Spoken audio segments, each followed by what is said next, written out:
Hello, hello, Mio and MMA podcast, UFC Oklahoma City prediction preview picks predictions. I keep funneling with all kinds of different titles for it, but anyways, before we get into that, let's talk about UFC 329 really quick because honestly, I didn't have enough really to talk about in a single video because, to be honest, a lot of the fights went exactly as expected. Do I have a lot to say about Alessandro Costa, Cody Durden? Not really. Ryan Grandra, Zachary's? Not really. Fareed Basharat, John Garza?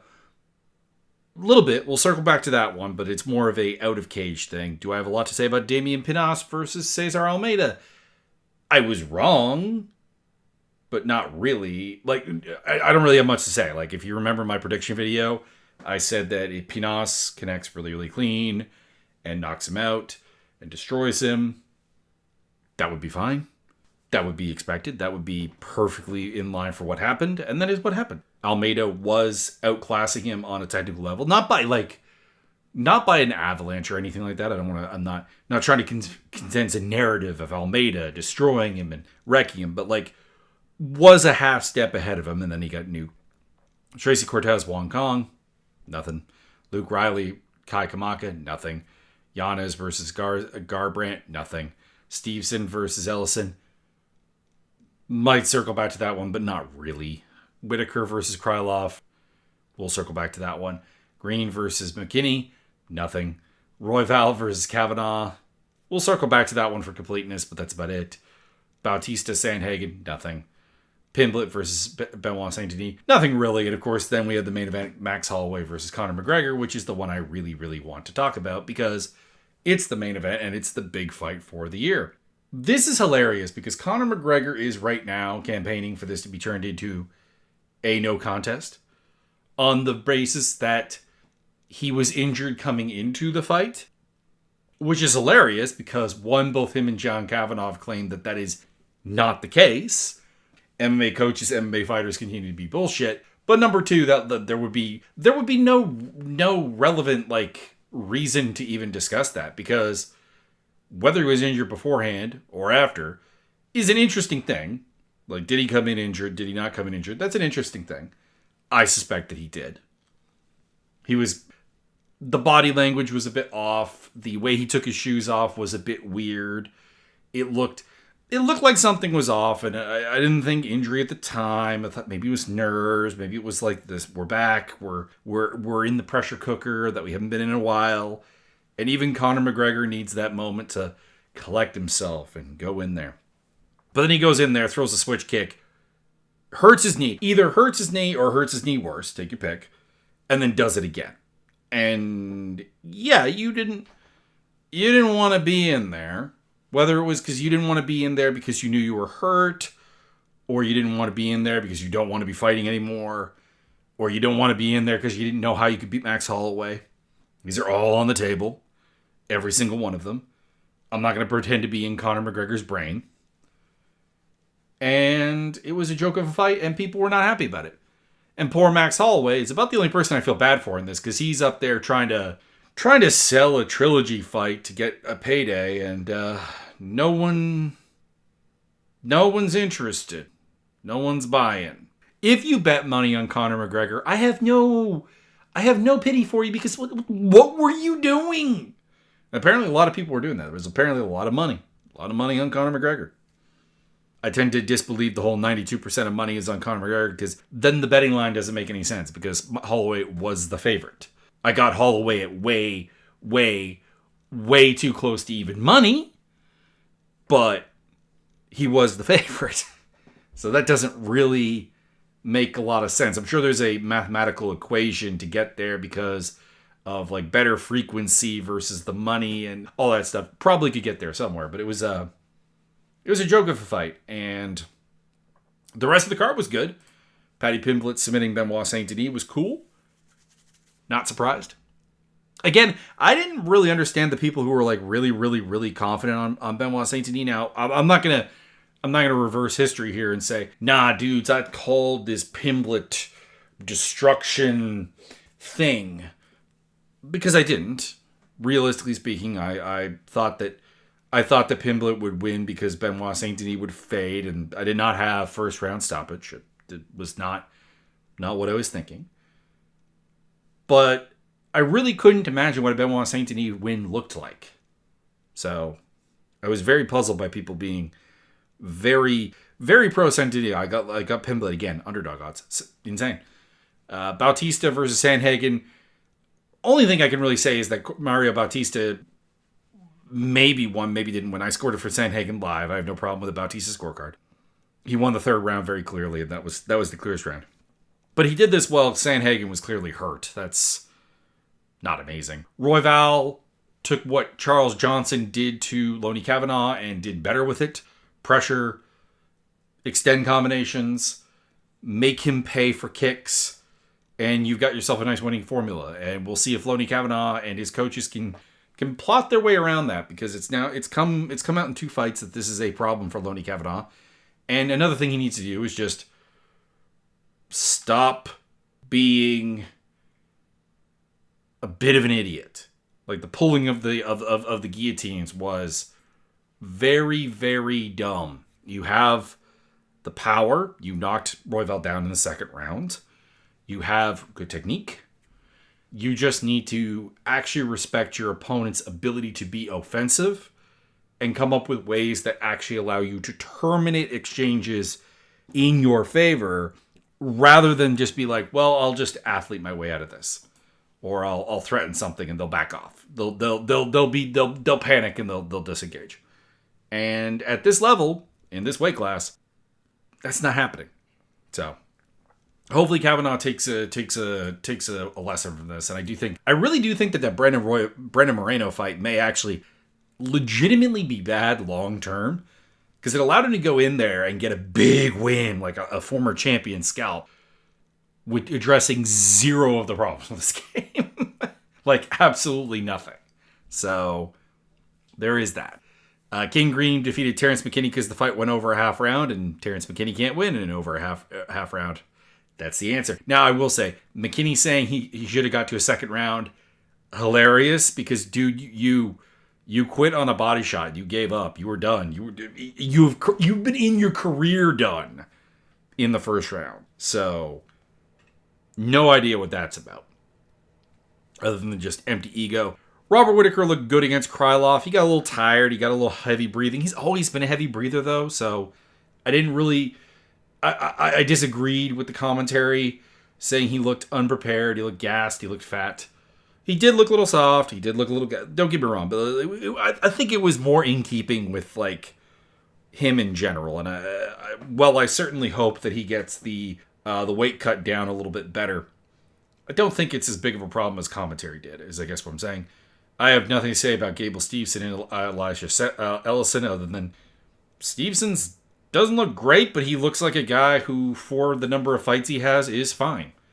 You know, that's kind of the deal here. He's very green and he looks it. Yanez Garbrandt, nothing to say other than I'm a little disappointed Garbrandt's not retiring. Riley Kamaka, nothing. Colin Cortez, nothing. Pinoche Almeida, we talked about that already. Basharat versus Garza, this will be the final fight that I get into any detail of. And it's not even really the fight. The fight I scored for Basharat, 29-28. I gave Garza the third round. Apparently, two judges gave Basharat all 3 rounds. I can see it. I understand it. The third round is not clear. Could you give Garza rounds 2 and 3? Maybe. Was it a great fight from Basharat? No, not really. He was apparently injured when he came in there and went with a wrestling-heavy strategy because it was the only thing he could get to work on Garza. But the hate for Basharat, I've noticed it before, but I really noticed it this time. Probably because like people were actually like responding to my Twitter post, because I do the round-by-round recaps, and talking about this Basharat in very, very negative terms. And I said to a couple of them, is like, are you sure it's not just you don't like wrestling and this is not really a sport for you? They're like, no, we like wrestling. We just think that he fights like insert thing. One guy called him a cockroach. I'm like, have you thought you're just racist? Because that's the thing about Fareed Basharat and Javed Basharat. They get a lot of hate that doesn't make any sense based on how they fight. Are they super exciting fighters? No, absolutely not. Would I be surprised to see Basharat get cut off this? Absolutely not. But the fan hate is It's just racism. It's just that I don't even remember if this is true, but I believe they said some pro-Palestinian stuff. And people are genocide friendly. We'll just put it that way. There you go. Because honestly, there are more boring guys in this weight class, forget in the UFC. So, that's just all I'm saying. Let's get the usual betting spiel out of the way. As you may have guessed from my talk about Conor McGregor, I do not recommend betting big money on MMA fights. This is a chaotic sport with a lot of injuries that go into it, a lot of bad coaching that goes into it, and a lot of fighters that are just not prepped, not prepared. And of course, that's not even getting into the more recent gambling scandals with like the James Krauses of the world and so on. This is ridiculous. And then on top of that, you have the chaotic nature of the sport. Small gloves, injuries, cuts, random moments that can steal a fight away from a fighter who has it in an iron grip. So, will I give you advice for betting? Sure. Do I bet? Absolutely. But you need to bet what you can lose. There we go. Let's get into the fights. So on this card, it's not a good one. And some of it I think is just like the choices here, the structure of the card are a problem. Like you have a main event and a co-main event that both boil down to, does the old fighter still have it? How washed is Usman and Cannonier respectively? And then further on down, you've got the Chase Hooper versus Mitch Ramirez fight and the Tommy McMillan versus Alberto Montez fight, which is both fights that are like, these don't belong on a main card. I don't have a problem with, well, Ramirez I don't think even belongs in the UFC, but like three of these fighters, they belong here, sure. But this is a prelim filter. And one of these on a main card, you can deal with that. You can go with it. But two of them is a bit much. And that leaves you with just one like good main card, non-depressing option fight, which is the ladies fight, Ricci versus Klein. And then there are some gems. Looking forward to Jose Delgado, Austin Batchy. Looking forward to... I guess I'm looking forward to Alden Correa showing off. And then Damian Anderson, Ezra Elliott is about as interesting as you're going to get between two guys who are making their UFC debut. But that's kind of about it. And that's not great. Like there are fighters, individual fighters in these fights that are like interesting. Alvin Hines, Dion Barboza, Correa, like I said. Some people are into Levi Rodriguez Jr. We'll get into that. I'm not among them, but I can see the how. They're not facing opponents that necessarily going to produce the best fights. But anyways, let's get this going with the main event, obviously, which is between two former champions, Dricus du Plessis, Kamaru Usman, and like I said, this is not a complex fight. This is a Kamaru Usman in his prime would win this fight. He would go out there, he would notice that DDP does not wrestle very well. DDP allows entrances to his hips relatively easily, and he would just wrestle him. He would wrestle F him. He would do what Khamzat Chimaev did to him, and to a certain degree, Derek Brunson had some success with this as well. And I get why DDP has not really had to fight a lot of wrestlers in his career. He fought on the South African circuit and the European circuit before making it to the UFC. These are not necessarily places that have particularly good wrestling. There's not a lot of credentialed wrestlers on his list. And then he gets to the UFC in a division that is not terribly wrestling heavy. He fights Marcus Perez, doesn't really wrestle. Trevor Giles, broken fighter, can wrestle, could be good if he did wrestle, but broken fighter. Brad Tavares, doesn't wrestle. Darren Till, doesn't wrestle. Derek Brunson, we talked about that. Robert Whittaker, doesn't necessarily wrestle. Will wrestle if he needs to, but not necessarily. Sean Strickland, Israel Adesanya, Strickland again. The only reliable wrestler on this list is Khamzat Chimaev, and he out-wrestled him badly. And the question is, after having that happen to him, does DDP have the ability, the coaching, the training partners to fix that? I think to a certain degree he does have the mentality, because I do think he does get better between fights. I do think that DDP wants to. and is willing to actually critically analyze his performances to become better, albeit in the most uncoordinated yet somehow athletic way possible. But I don't think that he's changed his wrestling that much. So he's got age on his side. He's got size on his side. But everything about this matchup is like Usman. So I'm very, very tempted to take Usman. Am I gonna pull the trigger and pick a 39-year-old? Which, to be clear, we've been seeing people who are older putting good performances, mostly because, let's be honest, it kind of coincides with the UFC taking over its own drug testing and it becoming a joke. And Usman, of course, was always kind of the famous, like, connected person to biochemistry and supplementation and so on. So if anybody is going to take advantage of that, it is probably Kamaru Usman in a really scientific fashion. So I'm gonna take a flyer on Usman. To be clear, if you're picking DDP, I have no objection. It's a 5-round fight.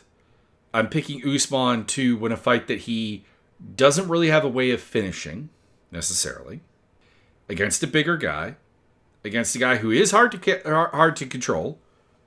You know, there's a reason that Chimaev, for all that top control, did not finish him.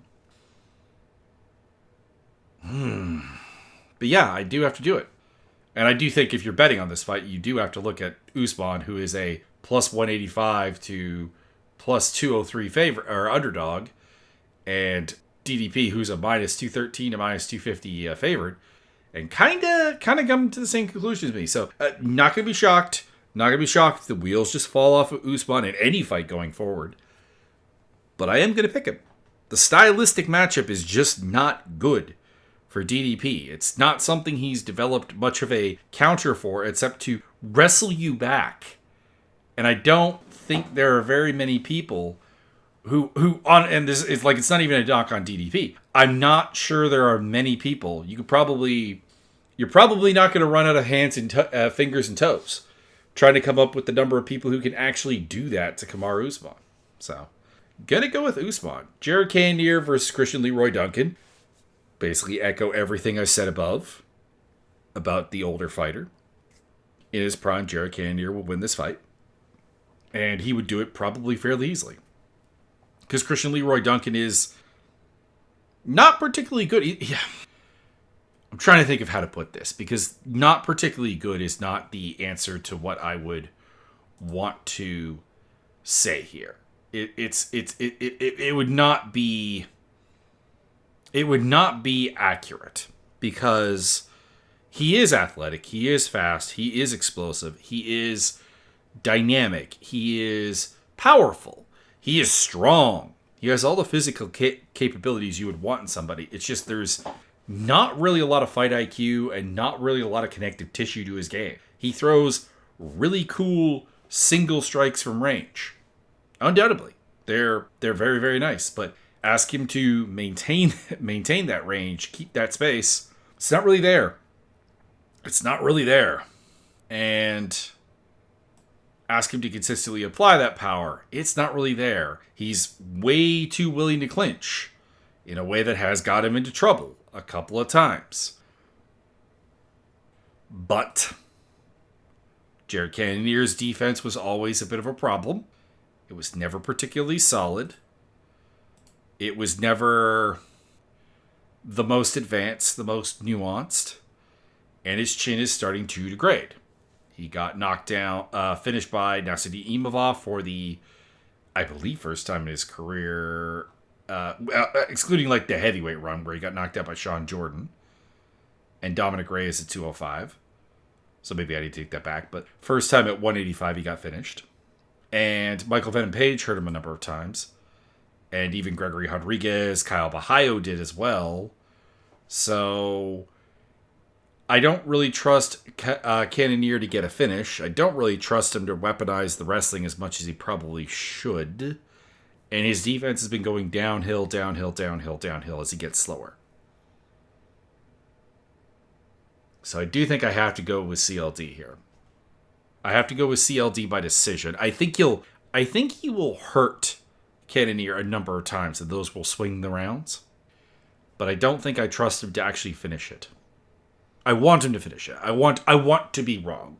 Because if CLD comes out and just nukes him, well, it's a weird thing. It could mean that he's gotten better, or it just could mean that Cannonier is absolutely done. So I guess it's not necessarily a feel-good thing. But it's still the better outcome. It's the better outcome if CLD goes out there and stamps his authority on the fight, rather than take a decision against an old fighter. So I'm going with Christian Leroy Duncan by decision. He is the minus 333 to minus 400 favorite. That's bullshit. Plus 225 to plus 317 on Canada. That is far too wide. Far too wide. If you're betting on this fight, it's Cannonier. It's not CLD. Chase Hooper versus Mitch Ramirez. Not going to overcomplicate this one. Ramirez is not good. He is an okay athlete. He is well-rounded. But he is very, very reactive. He gives up the initiative. He gives up the directionality of the fight. He goes onto the back foot very easily. And it's gotten him knocked out a number of times. And it's really been pretty painful to watch him in the UFC. Like, you kind of felt bad for him when he fought Carlos Prates on Dana White Contender Series. He got knocked out. But then he gets leg kick stopped by Thiago Moises. And he gets kneed and punched out by Mike Davis, who doesn't really like to do fighting. Am I super sold on Chase Hooper at any point? No, but he's aggressive. He fights at a high pace. His takedowns are not great, but he finds his way into the clinch, and he's not terribly afraid to like just pull guard even, start the scrambles, and get on top that way. He's got good ground and pound. He's got good submissions. He's a fun fighter to watch, even if he is chronically limited because of his physical limitations. But you have to pick him here. I can't imagine the fight that you would have Mitch Ramirez in that I would pick him in the UFC, to be honest. I mean, don't get me wrong, the level of UFC caliber has taken extreme hits in recent years, but I would imagine that Mitch Ramirez would not get those fights. Like, I imagine he would just be used to actually show off people who have talent. So I'm going with Hooper by TKO. Ramirez doesn't generally get subbed. He generally is okay instincts, but like I wouldn't be surprised by a sub. That's usually how Chase Hooper wins. And I think the betting odds have Chase Hooper winning by sub. But I think he pounds him out. But like a club and sub is possible, a rear naked choke is possible. It's the fact that Ramirez is simply not durable that makes me go TKO. So Hooper is a prohibitive minus 335 to minus 370 favorite, plus 260 to plus 317 on Ramirez. Can't bet on Ramirez. It's just a non-bet fight. Tabitha Ricci versus Fatima Klein. This is, like I said, the fight I'm actually, kind of looking forward to. It's a late notice fight, so there is a slight asterisk there. This was supposed to be Fatima Klein versus who was it originally? It was supposed to be Amanda Hibosh, which would have been a more interesting fight in some ways. Hibosh has a little bit more size parity with Klein, but at the same time, oh, by the way, Hooper missed weight. Apparently, I just noticed that the weights are here. Hooper and Ezra Elliott both miss weight. Does that make me want to reconsider my pick later on? I don't know. On paper, I kind of have to go with Klein, and I'm gonna go with Klein. But I do want to point something out here. Tabitha Ricci won a very similar fight to this against Jillian Robertson, and that was a fight where you had a takedown artist, top submission grappler threat, one of the best, fighting for the title, I believe, in the near future here, right? Against Mackenzie Dern. When is that fight? That is August 15th. And Ricci was able to win that fight.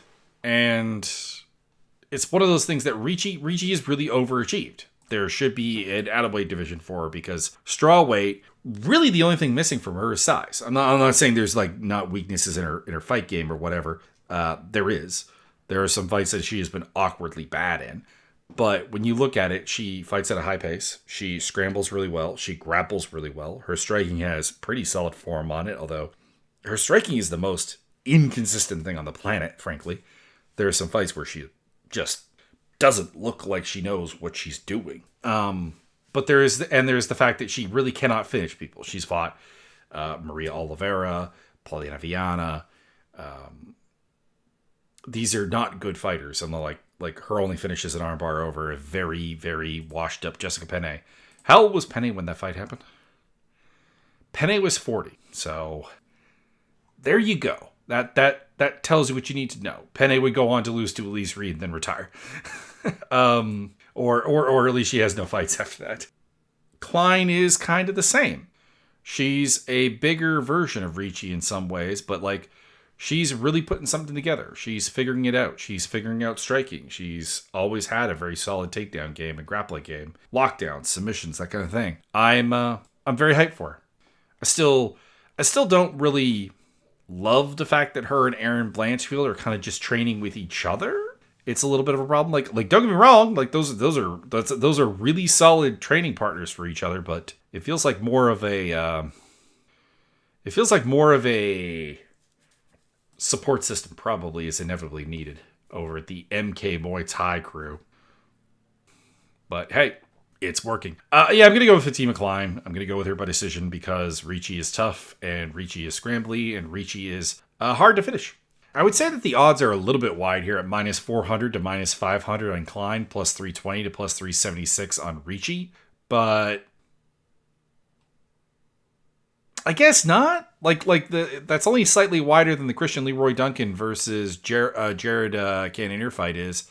And it's actually only a little bit further than the Hooper Ramirez fight. So I guess maybe not. Tommy McMillan versus Alberto Montez is a true outcome fight. On one hand, you have McMillan. He's big. He's aggressive. He's strong. And he storms the castle and puts on a ridiculous pace. Like an insane pace out there. But there's not really much in the way of a technical game to him. He's very just brawler-esque, force it with takedowns and so on, and overwhelm you with pace. And in Montez's case, you have a similarly flawed fighter in the sense that he's not especially big, but he has basically a good counterpunching game and a good front headlock game, and not really a lot else. Actually, I kind of compare him to like if Cody McKenzie and Conor McGregor had a clone. You get something like Alberto Montez. And it's weird to pick a guy who is like going to give up the directionality of the fight pretty much at will. I don't have a lot of faith in McMillan to not just throw himself into a headlock at some point and get tapped. Is essentially that's what it comes down to. And it's a weird fight to me because McMillan got the really, really soft opening against Manolo Zucchini in his first fight, which made sense. But I find it really weird that they're giving him a fundamentally dangerous fight. A guy who has beat a dude who fights kind of like Tommy McMillan and Ricky Tercios, albeit with way less size. But none of the cachet. It's not like anyone's thinking that Montez is a particularly good fighter. I don't think he's a particularly good fighter. But like he's a very dangerous stylistic matchup for McMillan.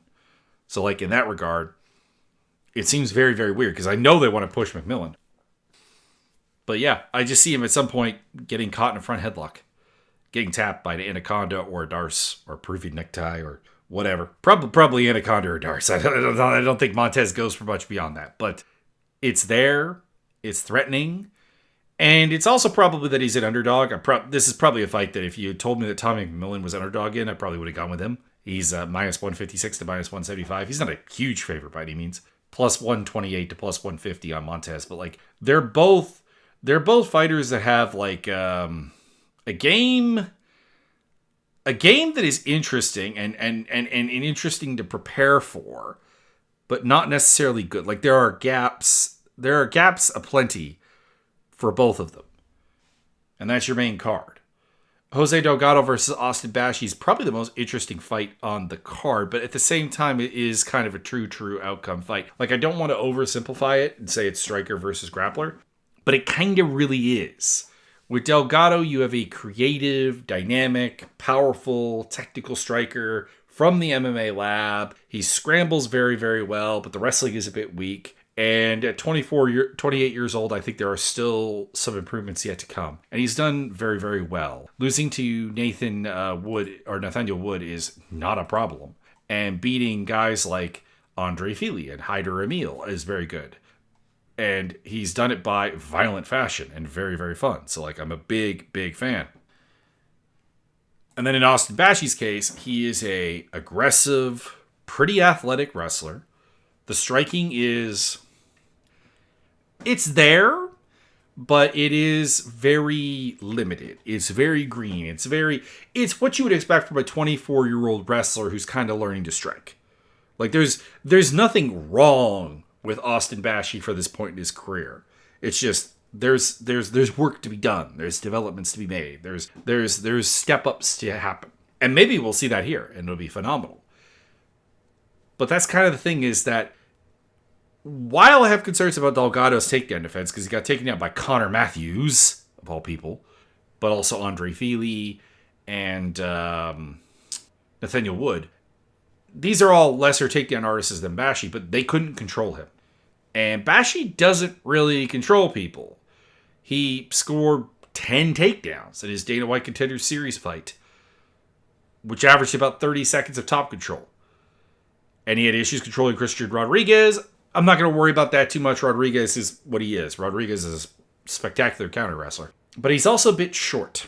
5'6", 70-inch reach. The 70-inch reach is not too bad, but 5'6" at 145 is a bit small.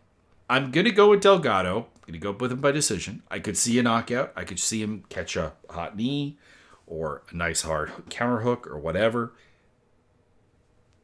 But he couldn't finish Andre Fili, who I think is kind of running out of durability. And he also couldn't finish Nathaniel Wood despite having him hurt. So I don't think that there's that kind of lethality, that kind of confidence to have. But I am going to go with Delgado. I'm not going to be surprised if Bashi is able to take him down and just out-scramble him. That's on the table. It's there. But the history of Bashi's wrestling success and Delgado's anti-control game leads me to go with Delgado. And he is the underdog at plus 100 to minus 115. So it's basically a pick-em fight. Minus 104 to minus 120 on Bashi. I think it's the closest fight on the card. And I think there's a reason for that. There's not much to really talk about Sohee Ko versus Jean-Paul Lebosniani. Lebosniani is...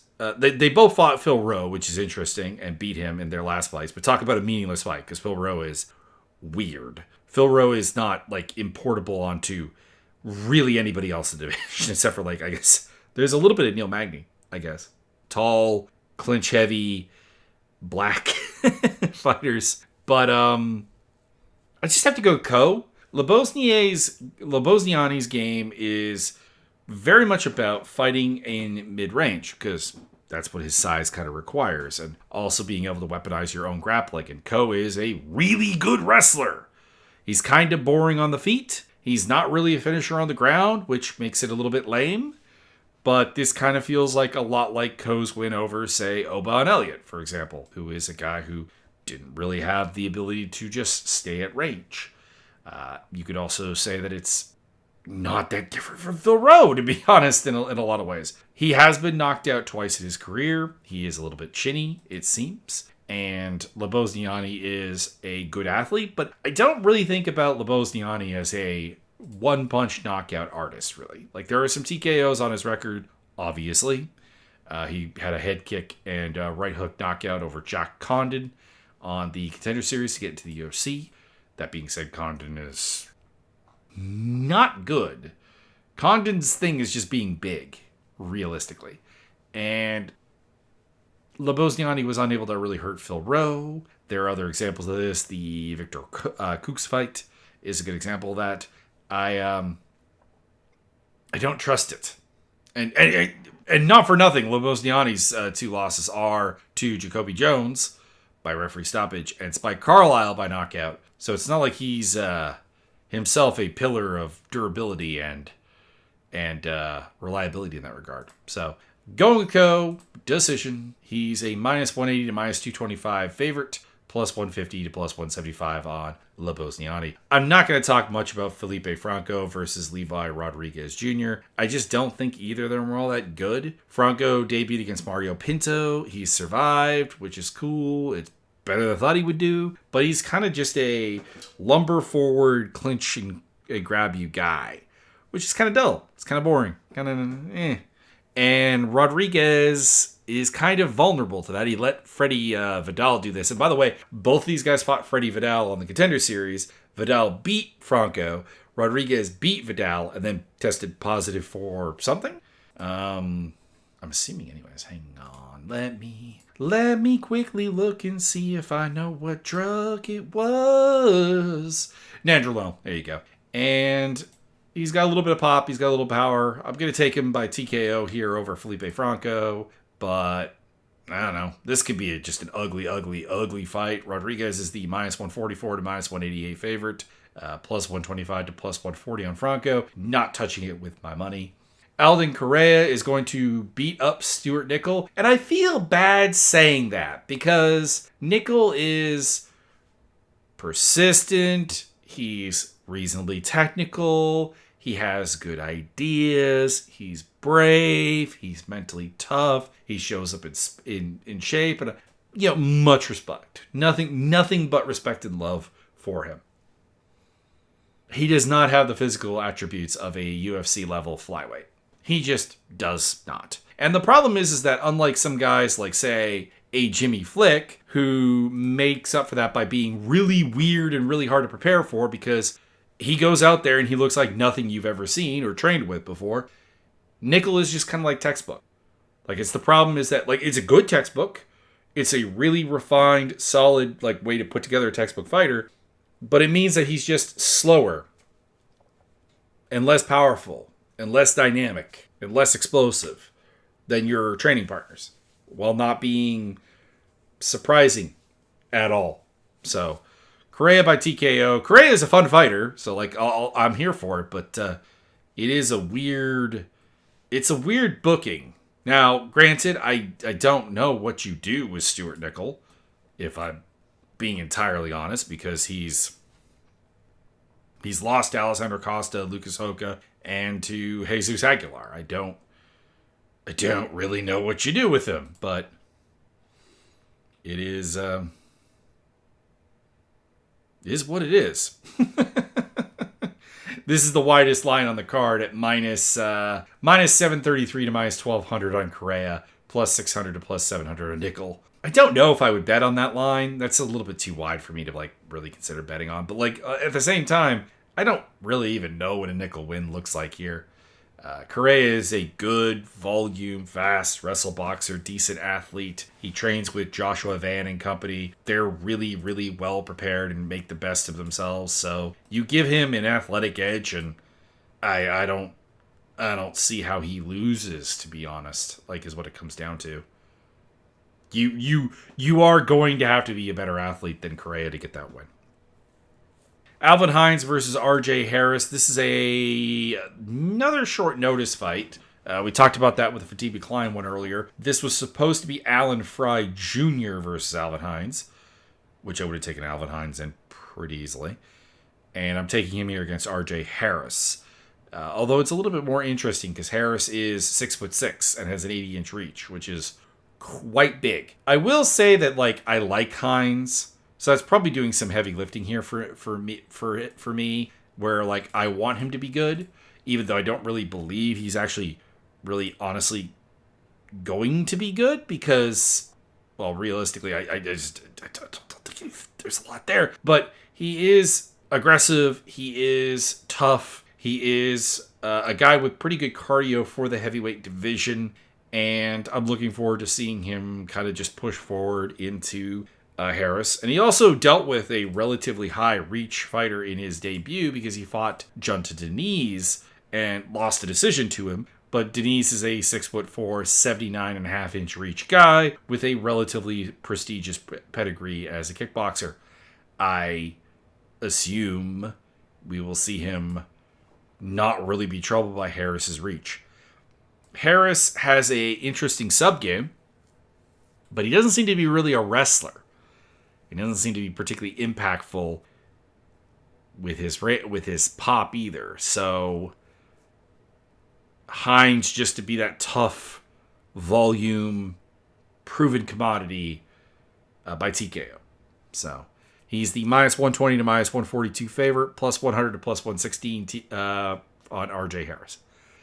Dion Barboza versus Ana Melisano. Another late notice replacement fight. It was supposed to be Barboza versus Veronica Hardy. Melisano is a 115 girl who is kind of a bit of a size bully there. I would not be picking her at 125. Now, she'll probably go down to 115 after this, and she's reasonably interesting there. Like, she's not without appeal. She's not without action as a fighter. She's not without skill, but she's smaller than Barboza. And Barboza is probably just going to smack into her repetitively, take her down, and probably sub her. So Barboza by submission. Barboza's a very good grappler. Keep that in mind. It kind of reminds me as like a really, really low rent version of the Melissa Gatto fight, honestly. And she's minus 566 to minus 650 on the favorite, plus 410 to plus 475 on Melisano. Damian Anderson versus Ezra Elliott. I'm going to go with this one. I haven't seen the weigh-ins. I don't know how bad Elliott looked on the scales. I'm going to go with just assuming that he didn't miss weight and, do this how I normally do this, because normally I do these predictions before the weigh-ins anyways. And I'm going to go with Elliott here. Now, I will fully say this. I'm going with Elliott because he's the underdog, plus 100 to plus 120, and minus 120 to minus 150 for Anderson. Anderson's the fighter I'm more interested in here. He's got a cool, submission-oriented game. He goes for leg locks. He goes for smooth back takes. He does a lot of fun things. He's the more interesting fighter going forward. However, he's coming up a weight class for this fight. It's also a really short notice fight in that regard. And I do wonder his ability to get a fight to the ground. And Elliott trains out of the MMA lab. See everything I said about Jose Delgado and the MMA lab and transport it here. They usually have very well prepared fighters and guys who are ready to deal with the challenges presented. And the fact that Anderson is not uni threat, obviously, because he's a very interesting grappler. I'll fully say that. But he's also a guy who doesn't really have a functional striking game without the grappling. There's some pop in his hands. There's some speed. There's a lot of promise. But there's not a lot of footage where he beats people who are not afraid of his grappling. Or if he does, it's because they don't respect his grappling. They get caught in it. I do like the Demon Hands nickname, though. But his opponents are 9-4 in MMA, and Elliott's is not much better. But I'm just gonna go with Elliott because he's the underdog, because he's bigger. It's a size pick. But obviously, him missing weight does make that kind of interesting because he may have looked dead on the scales. We broke down the odds. That is all. I hope you enjoy the fights. There is always the chance that this could over-deliver from what it is on paper, because that does happen sometimes. Sometimes bad fights are good. But I don't think that excuses a card from being poorly constructed. Anyways, link tree down below, video game stuff, other MMA stuff, social medias. You know the deal by now. Have a good day.